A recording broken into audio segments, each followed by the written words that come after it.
Albrecht Durer. Now, praying hand thing is a long process. We're going to do two versions. We're going to do a black and white version. That's what we're going to start right now. You all have a sheet in front of you. There are 4 pretty easy steps. We've covered the 16 major building blocks of the hand, which looks something like this. And if you need to look at that longer, you could pause the video. We'll start off with this. All persons will now start the praying hands project. If you've already got it a little bit further along, Mackenzie, that includes you, we'll start it again. Okay. We'll start it from scratch, okay? This right here is your sheet. It's good practice. Start a new fresh one on a new fresh piece of paper. David, now is when you need to have your sketchbook open and we're doing this exercise. All right, when we get done with this praying hand in black and white is a quiz grade. You've all just got your homework grades. This one is due next Thursday, 1 week from today. It is a quiz grade. After we finish the black and white, we'll then go to one of these things. Yay, yay, right? Who here knows what this is? Canvas. Okay, yes, we're going to be doing painting. Painting's the week after next, and you're going to be working in color, probably acrylic, and we're going to make a color version of the praying hands. I didn't go to this great expense to give you canvas and paint to have you make a mess. You're going to make a real painting, a nice painting, something that looks lovely, something that looks lovely. You cannot fail, all right? We'll work on it until you get a nice painting. That'll be in about 3 weeks from now. The thing is that if you start to slip on it, I'll help you out. And I intend to have a painting of the praying hands, either realism or impressionism or whatever you're comfortable with working, the style you're working in, but you're going to have yourself a set of praying hands. So it's not something really worthy. Maybe give it away as a Christmas present or something, okay? Now I'm going to cover real quick. You can follow me or you can just watch. This is for the audience at home. There are 16 segments to a hand. You have a square like this, and then you have a triangle like this, and then you have a rectangular box, 4 of them across the top of the square, getting progressively smaller, forming a bit of an arc like that. Then you have 2 more segments like this. The pinky is small, forming an arc like that. And then you have the tips of the fingers like this, with the middle finger the tallest of all, and then coming down like this. The thumb is 2 components here, and it kind of just splays off like that. Those are the 16 basic components of a hand. If you were to take the thing and flesh it out, fleshing it out is when you're going to add the skin to it. It comes down like this.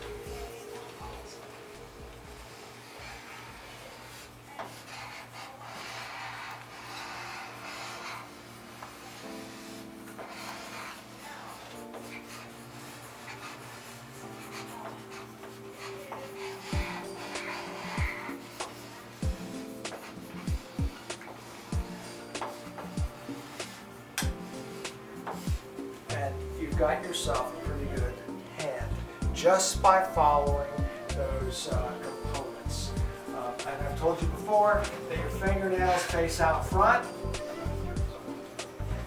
and your thumbnail is at a 90-degree angle. It's always off to the side, always off to the side. Unless you want to force it, don't force it, you'll break it. The fact is, it's just made that way. Most people, when they do hands, they always have that thumbnail facing up, and it always looks wrong, because it is. Okay, that is the 16 components. That is how we're going to make the praying hands. Okay, I told you all the story about Albrecht Durer and the praying hands, correct? No. Who here does not know the story of the praying hands? 1, 2, 3. That's it? That's it. David, you were here before. All of you, have you heard it?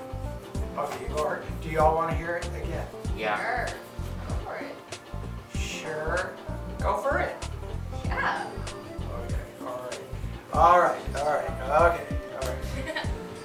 The praying hands. First of all, this is not the hands of Jesus Christ in the Garden of Gethsemane or anything like that. That's all it is. This praying hands are actually the hands of Albert. What happened was you had two brothers a long time ago, right there in the beginning of the Renaissance type period. And back in those days, if you were an artist, you could make a really good living as an artist because they didn't have cameras. You didn't have portraits. You had to have a painter who was skilled to come in and paint you. And that's how we have all these paintings and how we know how those people who lived in the 1500s and the 1600s looked because of the artists who were extremely skilled in going in and making almost photography-like, super realism pictures of these people. So, Albrecht and his brother Albert discovered that they had a super talent, that they weren't just mildly gifted, they were protégés, they were real good. And they knew that they both needed to go off to, in Germany, the Academy of Fine Arts there. Very prestigious school, and that's where they were going to practice their skill, and they could have come out of there, well, basically being millionaires at some point or another, very wealthy people. They were two brothers, and they had other family members, like 16 or 17 other brothers and sisters. Big family, very poor. So they were not going to be going to any school that was as expensive as an art academy.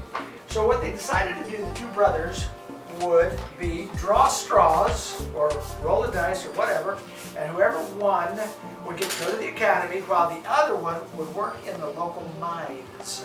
They would do grunt labor work for the years and years that it would take for the other brother to go to the academy. So Albrecht won the toss and Albert lost. So Albert went into the mines, deep down in the mines, where he picked up rock and he put down rock. And he took pickaxe and shovels and he just moved rock from here and there and did whatever they do in mines. But it was certainly physical. Come home dirty and tired every single day, bleeding sometimes, and busted up for sure. All his paychecks were helping the family and going off to keep Albrecht in the academy. In the academy, Albrecht found out very fast that he was super good. Not just a little good, but real good. And so very quickly he started making money and making clients. By the time he graduated, he had a good repertoire of works and a lot of clients followed him. So when he came home in triumph.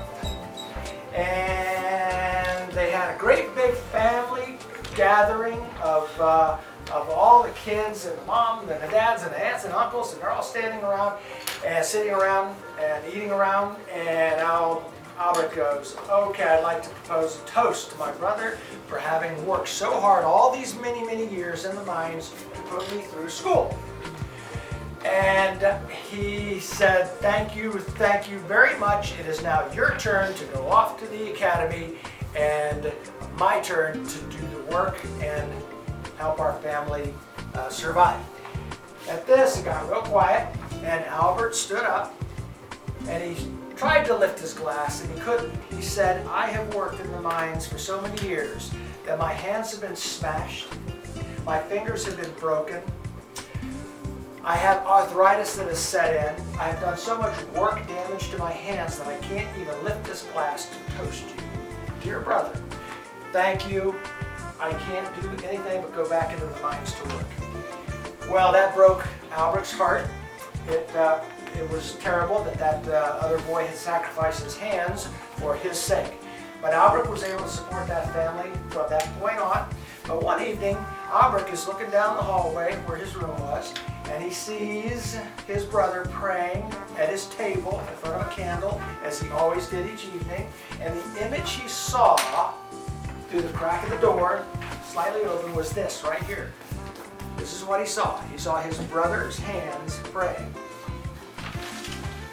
And he committed them to a drawing right then and there. And it turns out that this has become now the most famous hands in history. All of you have seen these hands at one time or another in your life. Some of you have worn them as necklaces around your neck. You've seen it in jewelry, you've seen it in paintings, and you've seen it all your life. The second most famous hands in the world are, of course, the hands of the Sistine Chapel of God reaching down to Adam. Those two hands right there, where Adam is very cavalier about his approach to God, and God is very deliberate trying to reach down toward man. Those are very famous hands, second most famous hands.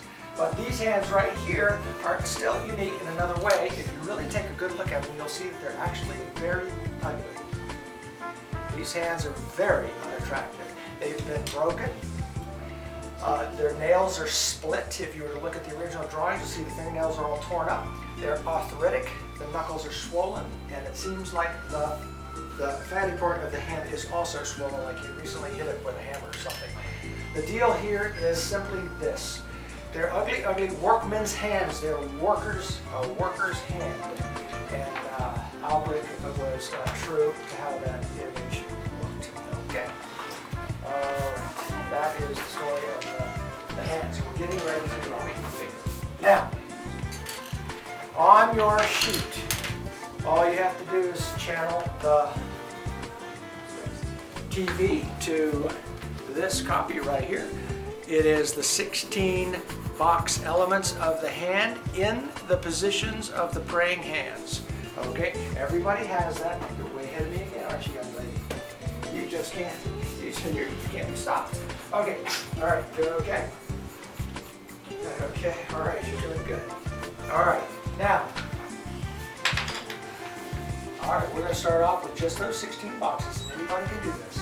Now, start off with a square, that rectangle I told you about, and make it a little bit crooked, a little tilted, just like it is in this copy. Any of you out there that are online, if you want copies of this, all you have to do is come in and get them. You know already that I have provided for you the sketch pads.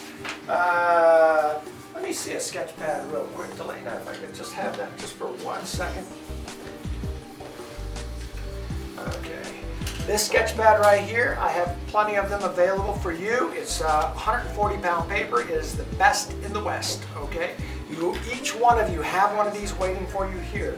I will also supply you all your pencils. I have all those. Erasers, paint, and pastels. Okay. All right, thank you. Okay, all right. So the hand goes like this, and off to the side you're going to have a triangle right here for the thumb. Just put it right there, just like that. It is not difficult. You do these shapes, they're just shapes. Right here you've got this index finger. Remember that the fingers are the same length as the palm of the hand.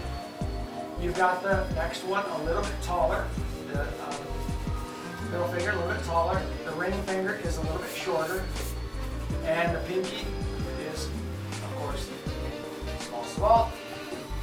Your middle finger, again, another little bit smaller rectangle, and the tip of the middle finger is right there. And if you look, here and here is the same distance as here and here. Now the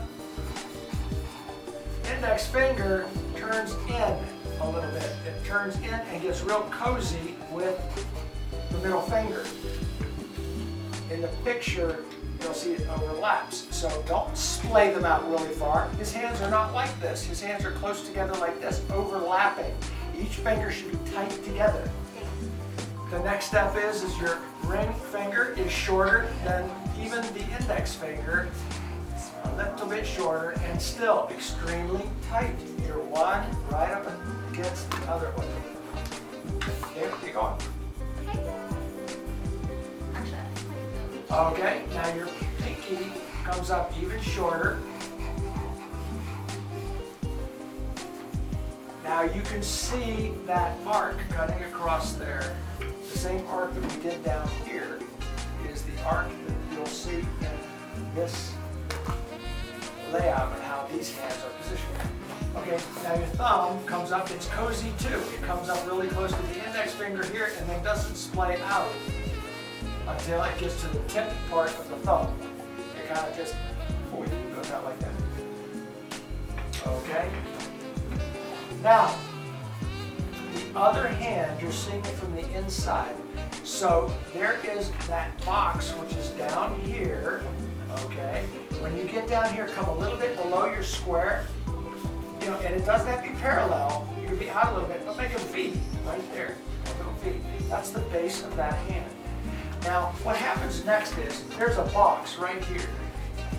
A box right there, okay? What that is this part of the hand, right here. Between here and here, you have this fatty tissue right there. That's what that is. You're seeing that for the first time on this side because you're not looking at this side of the hand, you're looking at the inside of the hand. A little deposit of muscle right there. Now, you can see that this finger here may have been broken at one time or another. It kind of goes out before it goes in, and then the pinky stays below the pinky on the other side. There's a finger back here, but you don't really see it. It's all dark up in here. Okay? Right here then, all you have to do is come down like this and like this to make that wrist. Now, fabric is only a bunch of triangles. Fabric only, it takes this.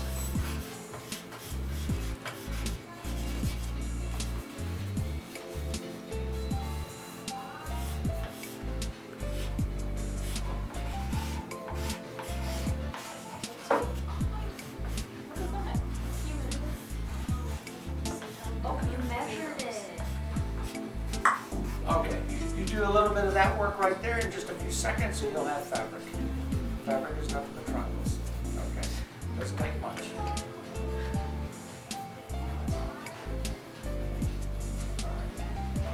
So what we do is let's get this back. Now remember, this you're not drawing the hands. You're doing a roadmap. That's all you're doing. You're just doing a fast layout. Most of these lines are all going to get erased. So you don't want to spend your life trying to make this super accurate line. You're not going to make an accurate line. All you need to do is just go with a curve like this. Just curve it like that. Okay. It comes down like this. That's the sleeve that he's got on. And again, you're back down to those triangles. If you'll break it down to an arrowhead like this, I'll be there. You got a triangle running there. Overlap a triangle right across the top. Okay, you got a triangle running there. Are you listening? And then you have a triangle right here. Now, if you'll take that, you'll see the sleeve tucks in like this, and then this goes around like that, folds over. And there's a shadow here and here. This tucks away back up into here. And actually, then the rest of the sleeve travels down like that. Over here, you've got, right here, put a little skirt. It looks like a skirt. It comes down like this, and it just comes like that. That's the other. That's where the sleeve starts. That's the wrist. This breaks down like this. Come across right about up in here with just a line that comes straight out like that. Come down, and again, start that triangular thing.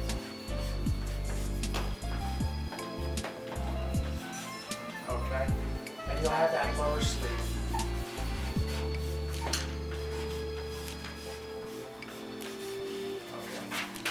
And now you have a basic layout of the praying hands. This is not, you don't, this is just a roadmap, a guide, okay, a guide.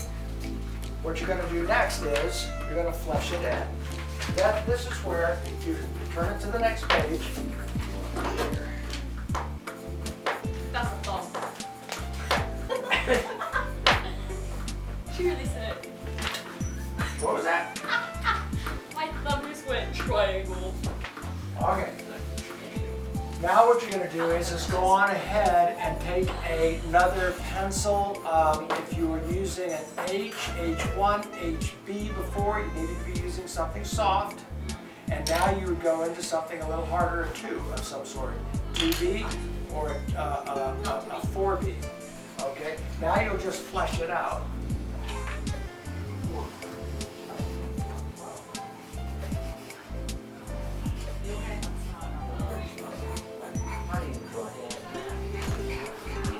I usually have to like, when I draw hands, I usually have to do what I'm drawing.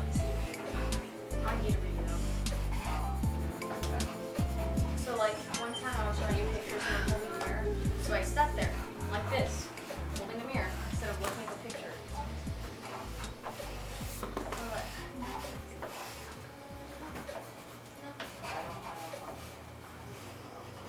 You understand what I'm talking about? Since I Okay, you'll start a refining process as you upgrade your pencil to have a little more graphite, 2B and 4B, and it'll become a little bit darker, a little bit darker. The next step you'll do is you'll start to put your shadow in. This is your last page. These copies are yours. You need to take them home. You need to get this done because your finished product is a quiz grade 1 week from now, so you don't want to lose your copies. But now you'll come in with your shadows. It's so hard to write realistic. Look at my thumb. I see the thumb. She said, we square.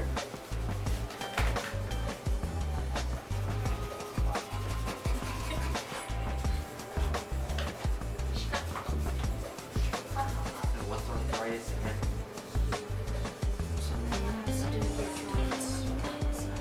Oh, joint pain thing. Like I draw it the first time, I got it good. I can always try to draw it and go.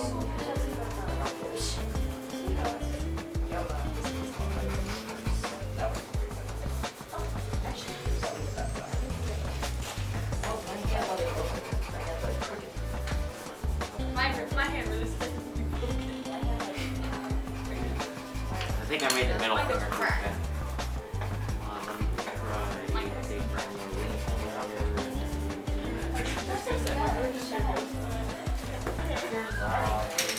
Okay. And you'll keep on adding shadowing in your overall picture until you've got something that is more looking like this. Okay. As you progress, you can do some erasing and pull out your reference lines. Remember, you've got erasers that are made to do highlights, to make things whiter, to make things pop. I'm not necessarily getting rid of mistakes, I'm trying to get rid of your lines from there. Okay, you online students, you can actually go online and look up Albrecht Durer's Praying Hands and see really good reference instead of what you're looking at here.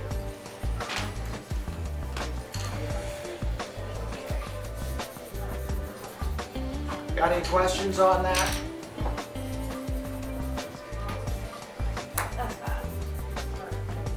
All right, let me have a couple of them here. Let me have the one you were doing before. Yes, take that out. Okay. Here's one of my students working. Okay. Let's put this up Nice. here. Mr. Russell, Yes, ma'am. would you please send Zoe to the office after the bell rings? Yes, ma'am. Thank you. She okay? She said she better than cry. Better than laugh. She was like, she did. I thought she was gonna tell us. I thought she was like, she's complaining. I thought she was gonna tell us like a lockdown or something. Yeah, I know. Yeah, I thought she was so. Lock the kids in the bathroom right now. Right now. All right. Okay, here's another one working well. Alright, how do I do the shading Either part? crying or I laughing. made a bit of that.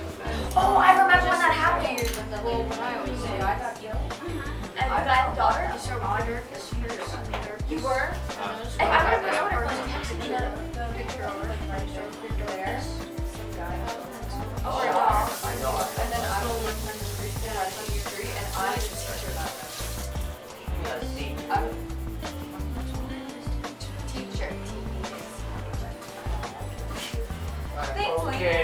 Zoe, let me see your piece, please. Is that the furthest one down you got?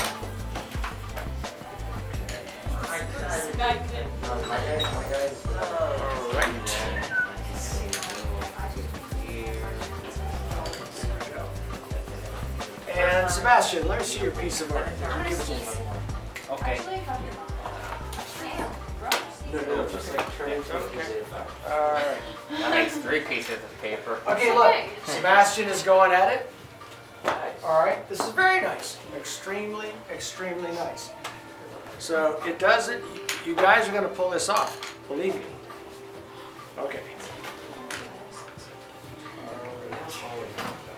Guys, it looks like we've only got a couple of more minutes, so you can loosen up a little bit, draw what you need to do. You got a week before the quiz is due.